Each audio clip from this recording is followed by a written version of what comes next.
ممبر رسول پر تشریف فرما مشائخ اعظام علماء ذوی الاحتشام حاضرین مجلس، السلام علیکم ورحمۃ اللہ تعالی وبرکاتہ۔ احمدک یا اللہ واصلی واسلم علیک یا رسول اللہ، اما بعد فاعوذ باللہ من الشیطان الرجیم، بسم اللہ الرحمن الرحیم۔ ان الذين يؤذون الله ورسوله لعنهم الله في الدنيا والآخرة وأعد لهم عذابا مهينا۔ آمنت بالله صدق الله العظيم وصدق رسوله النبي الأمين الكريم۔ محبت کے ساتھ نبی علیہ نبی پر درود و سلام کا ہدیہ بآواز بلند، اللہ رب محمد صلی اللہ علیہ وسلم صلاۃ و سلام علیک یا رسول اللہ صلی اللہ تعالی علیہ وسلم۔ اس بزم سے مقصود ہے اصلاح مفاسد، اس بزم سے مقصود ہے اصلاح مفاسد۔ نشتر جو لگاتا ہے وہ دشمن نہیں ہوتا، نشتر جو لگاتا ہے وہ دشمن نہیں ہوتا۔ مختصر وقت میں اپنی بات کو آپ تک رکھ کر انشاءاللہ گفتگو کو ختم کر دوں گا۔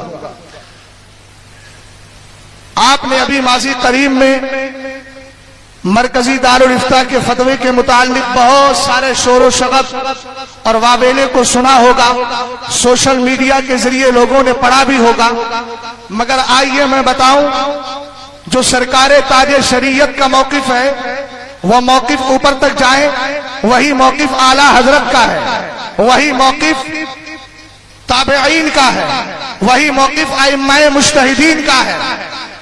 تصویر سازی، فوٹو کھینچنا کھچوانا، تصویر سازی یہ پہلے بھی حرام تھی، آج بھی حرام ہے اور قیامت تک یہ حرام ہی رہے گی۔ علماء میں ان کی تائید چاہتا ہوں، اور قرآن کی آیت کریمہ اللہ فرماتا ہے بے شک وہ لوگ جو اللہ اس کے رسول کو ایذا پہنچاتے ہیں، اللہ کی لعنت ہے ان پر دنیا اور آخرت میں۔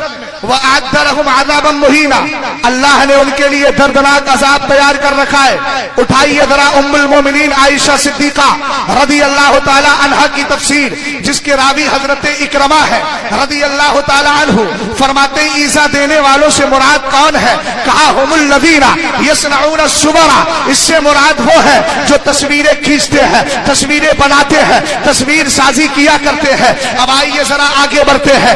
آقا کریم علیہ السلام کی بیوی میری اور آپ کی ماں ام المومنین عائشہ صدیقہ رضی اللہ تعالی عنہا، جن کی حدیث کو امام بخاری نے بھی لیا ہے، امام مسلم نے بھی لیا ہے، مگر الفاظ امام مسلم کے ہیں۔ فرماتی ہے دخل علیہ رسول اللہ صلی اللہ تعالی علیہ وسلم وقد سترت صحبة لی بقرام فیہ تماثیل فلما رآہ حتکہ وتلفن وجہہ وقال یا عائشة اشد الناس عذابا عند اللہ تبارک وتعالی یوم القیامة الذين يضاهون بخلق الله تبارك وتعالى فقطعناه فجعلنا منه وسادة او وسادتين۔ ام المومنین فرماتی ہے، مختلف حدیث کے الفاظ ہے، سرکار نے ایک دن سفر سے تشریف لائے، ام المومنین فرماتی ہے ایک دن آقا میرے پاس آئے تو آقا کریم علیہ السلام کے آنے سے پہلے میں نے اپنی طاق کو ایک پردے سے بند کیا تھا، اس میں تصویریں تھی، اس میں تصویر تھی۔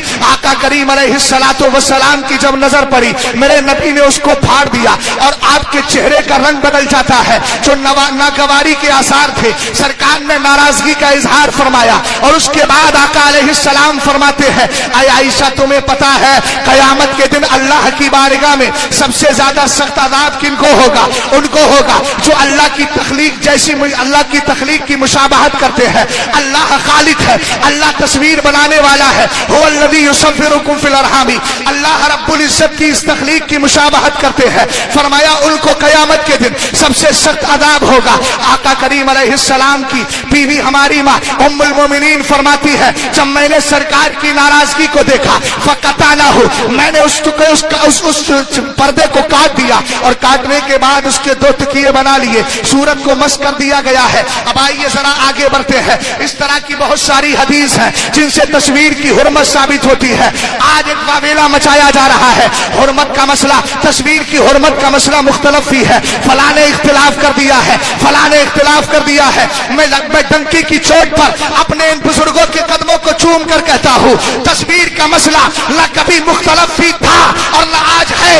तुम्हारा सहनो दिमाग इख्तिलाफ पैदा करके इस मसले की हुर्मत को आसानी में बदल नहीं सकता, जवाज की तरफ ले जा नहीं सकता जो ताजुश शरीया ने पैगाम दिया है और उनसे पहले जो आला हजरत ने अताल कदीर की हुक्म तस्वीर में दिया है वही मौकिफ हक है और अल्हम्दुलिल्लाह हम उसको मानते हैं। अब आइए जरा आगे बढ़ते हैं। बात ये चल रही है कि ये मसला मुख्तलफ ही है। हमने कहा कभी मुख्तलफ ही रहा नहीं और ना है। कुछ लोगों ने इसका जवाब साबित करने के लिए ये कह दिया तस्वीर हमारे नजदीक हराम तो है मगर जरूरत का तहक्कुक हो गया है। मैंने कहा अपनी तहकीक को अपने पास रखो, इसलिए कि तुम्हारी तहकीक में हमेशा इख्तिलाफ होता रहता है। कभी तुम मदनी चैनल के बारे में कहते हो, उसको देखना निहायत मुस्तहसन है।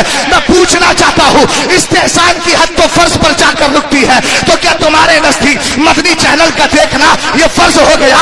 इसको फर्ज के दर्जे में रखते हो। हम ऐसों की तहकीक नहीं मानते, हम तहकीक ऐसे की मानते हैं जिसकी तहकीक में खुलूस भी होता है, जिसकी तहकीक में तकवा भी होता है, जिसकी तहकीक में सलाह भी होती है, जिसकी तहकीक में फलाह भी होती है। हम उस ताजुश शरीया की तहकीक को सामने रख के आगे चल रहे हैं। जो मिंबर इमाम आजम है वो इमाम आजम जिसका आलम यह था जब कोई मसला हल नहीं होता था 40 बार कुरान पाक के खत्मात करने के बाद जब मसला लेकर बैठते थे अल्लाह ताला मसले का हल फरमा दिया करता था।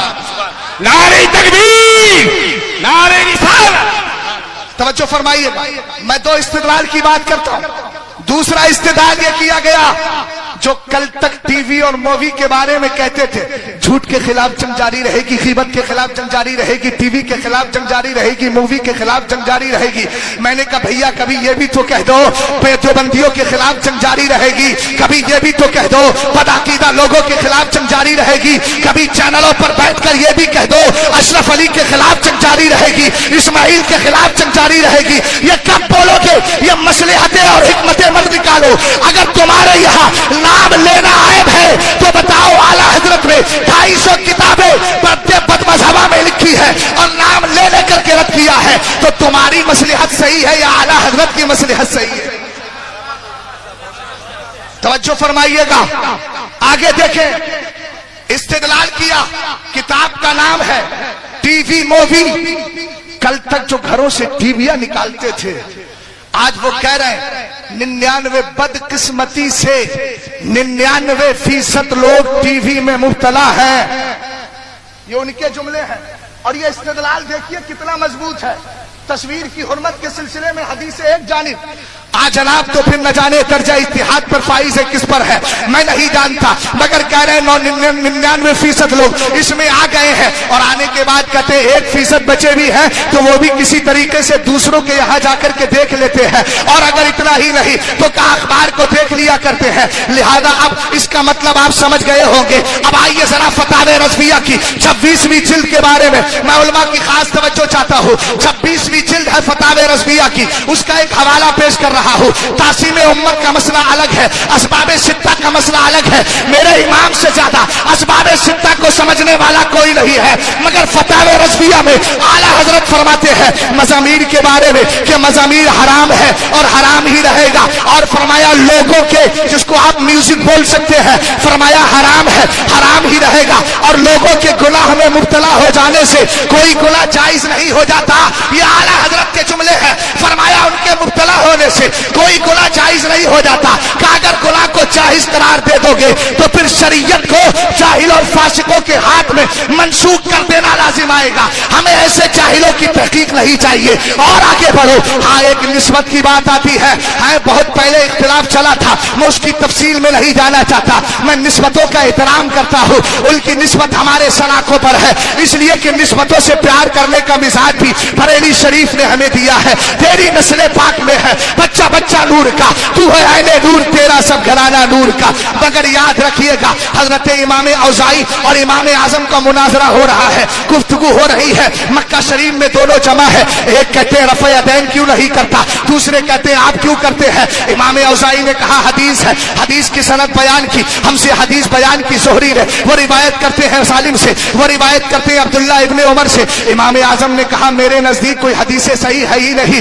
तो रफ़े यदैन करूं कैसे। जरा पॉइंट पर आ रहा हूं, आम दम बरसरे मतलब पर आप जरा खास तौर से तवज्जो दीजिएगा। इमाम आजम भी अब सनद पेश कर रहे हैं। फरमाया हमारे नजदीक रफ़े यदैन ना करने पर दलील है। कहा मुझसे हदीस बयान की हजरत हम्माद ने, वो रिवायत करते हजरत इब्राहिम नखई से, वो रिवायत करते अलकमा असवद से, वो रिवायत करते अब्दुल्ला इब्ने मसूद से। अब यहां तक बात हो गई, इमाम औज़ाई चलाल में आए, कहा देखो मैं तुम्हारे सामने ज़ुहरी की, अब्दुल्ला इब्ने उमर और सालिम की रिवायत सनद पेश कर रहा हूं और तुम उनकी बात करते हो। तो इमाम आजम ने जवाब का दिया था निस्बतें हमारे सर का ताज है। अरे हम मस्जिदों में अपने पैर की चप्पल लेकर इसलिए नहीं जाते, उसको अल्लाह के घर से निस्बत हो गई है। हम सादात से इसलिए भी प्यार करते हैं और इसीलिए प्यार करते हैं कि उनको निस्बत मेरे मुस्तफा के दर से है, हमें निस्बतों का एहतराम है। मगर आइए इमाम आजम ने क्या कहा, आपने फरमाया हजरत हम्माद जो है आपके इमाम ज़ुहरी से बड़े फकीह है, हजरत इब्राहिम जो है हजरत सालिम से बड़े फकीह है, हजरत अलकमा और असवद जो है ये हजरत अब्दुल्ला इब्ने उमर से बड़े फकीह है। फरमाया लैसा बिदून इब्ने उमर फी, फरमाया फिक्र के मामले में उनसे कम नहीं है। ये कहा आपने आगे बढ़कर ये भी कहा ये अलग बात है कि वो सहाबी रसूल है, उनकी निस्बतों का एहतराम है, मगर जहां फिक्र की बात आएगी और कहा अब्दुल्ला हुआ अब्दुल्ला, अब्दुल्ला तो अब्दुल्ला है, उनका आलम यह है कि ना उनकी तरह अब्दुल्ला इब्ने उमर, अब्दुल्ला इब्ने मसूद की तरह न फिक्र में है, न किरात में है, न दीगर चीजों में है। और सोहबत का आलम यह है कि बचपन से शहादत सहाबियत रसूल उनको हासिल है। बात मुकम्मल हो गई। इस मुनाजरे में हमें एक सहन दिया है कि तहकीक अपनी जगह होती है, निस्बत अपनी जगह होती है। अब आइए जरा मैं आपसे अर्ज करता चलूं, सरकार ताजुश शरिया ने, जिन लोगों ने यह कयास किया था कि आईने पर कयास करो, पानी पर कयास करो, सरकार ताजुश शरिया ने सवालात कायम किए हैं। उन सवालात में सिर्फ 3 सवाल मैं आपके सामने रखता हूं, बात समझ में आ जाएगी। सरकार ताजुश शरिया कहते हैं कि जो इसको अक्से आईना पर कयास करते हैं, मैं उनसे पूछना चाहता हूं, एक आदमी नमाज पढ़ने के लिए खड़ा हुआ, उसके पीछे नमाज पढ़ने वाले के पीछे दीवार में तस्वीर लगी है, अब उस तस्वीर पे पर्दा भी नहीं है और नमाज पढ़ने वाले के सामने शीशा लगा है, आईना लगा है, ये पीछे की तस्वीर शीशे में छप रही है, नजर आ रही है। अब बताइए नमाज पढ़ने वाली की नमाज मकरूह तहरीमी होगी कि नहीं? समझे मेरी बात को आप? बताइए, पीछे लगी है मगर सामने नजर आ रही है, तो हो गई सामने। ताजुश शरिया कहते हैं अब बताए अगर मकरूह तहरीमी है नमाज तो वही मान लिया जो हमने कहा। एक बात और आपने फरमाई, टीवी के ताल्लुक से आपने कहा कि साहब उसमें वो अक्से आईना पर कयास करके हम उसको जायज करार दे रहे हैं। तो सरकार ताजुश शरिया कहते हैं एक आदमी नमाज पढ़ने खड़ा हुआ, टीवी चालू की, सामने उसने मान लीजिए यही चैनल लगा लिया बप्पा वाला, और लगाने के बाद उसने खोलने के बाद अब नियत बांधी, सामने वो तस्वीर है। अब बताइए नमाज मकरूह तहरीमी होगी कि नहीं? तो इसका मतलब यह है कि अक्से आईना वाला कयास, निस्बतें अपनी जगह, ये जुमला दोनों लेकर के जाना। कल कोई मेरे ऊपर ये गुबार और इस तरह का इतराज या कीचड़ उछालने की कोशिश ना करे। हम निस्बतों से प्यार करते हैं, मगर जब तहकीक की बात आएगी तो तहकीक की बुनियाद पर जिसके दलाइल मजबूत होते हैं बात उसी की मानी जाती है। सरकार ताजुश शरिया के दलाइल मजबूत है। आला हजरत ने अताल कबीर में मसले को वाजे किया और फरमाया शक नहीं कि तस्वीर हैवानी मुजस्सम हो, खामुशद्दा कपड़े पर हो, दीवार पर हो, दस्ती हो या अक्सी, इसी माना में दाखिल है, यानी वो हराम है, यानी वो हराम है। और जब हराम है तो याद रखना सरकार ताजुश शरिया के फतवे के मुताबिक जो मरकजी दारुल इफ्ता से फतवा दिया गया वो गलत नहीं सही था, और हम भी इस बात के कायल हैं। और आप ताजुश शरिया से प्यार करते हैं, उनकी निस्बतों का अदब और एहतराम रखते हैं, तो यहाँ से पैगाम लेकर के जाइएगा। हम उसी मौके पर है कि टीवी मौलवी के खिलाफ हमारी जंग है और जंग रहेगी। گی اور انشاءاللہ الرحمن اس طریقے سے آخرت کو سنوارتے چلے جائیں گے. کاش میرے تاج الشریعہ کے فتوے پر سب نے عمل کیا ہوتا تو آج زمانے نے اس کو یہ زمانہ نہ دکھایا ہوتا. اس بزم سے مقصود ہے اصلاح مفاسد. رستر جو لگاتا ہے وہ دشمن نہیں ہوتا. السلام علیکم. سبحان اللہ سبحان اللہ سبحان اللہ.